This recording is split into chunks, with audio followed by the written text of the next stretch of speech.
We celebrate victories won in minutes, but the most important wars throughout history were decided by waiting. One side simply ran out of rice or water or nerve, and that decision, the decision to hold fast or surrender, was the end of empires and the rewriting of every map we hold.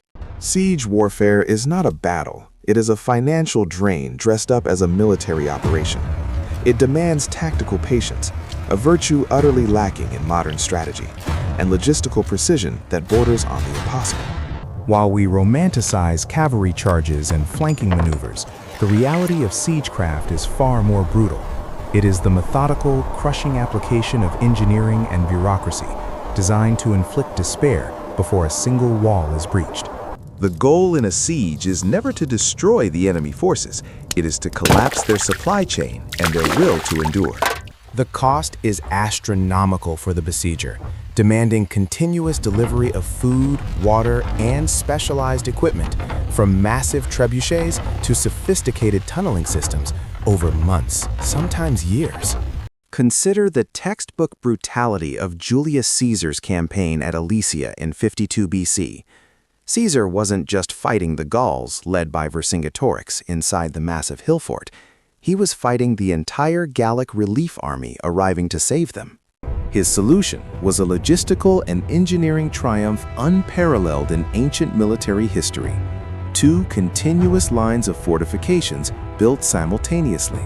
The inner contravallation, facing the fort, stretched 16 kilometers, designed to keep Vercingetorix pinned. The outer circumvallation, facing the arriving relief forces, spanned 21 kilometers, designed to keep the world out. This double ring was reinforced with spikes, hidden trenches, and watchtowers, all constructed in less than a month to sustain his force of approximately 60,000 Roman legionaries. This was not a clash of swords, it was a race against logistics, proving that controlling the perimeter is the ultimate weapon of isolation. The technique never truly died, it simply evolved to meet modern weaponry. The principles of enclosure, deprivation, and psychological pressure were merely adapted from stone walls to entrenched valleys, as seen dramatically at Dien Bien Phu in 1954. The French established a heavily fortified base in a remote valley, relying on an air bridge, Operation Castor, to sustain their 10,000-man garrison. They believed their firepower and air superiority made them impregnable.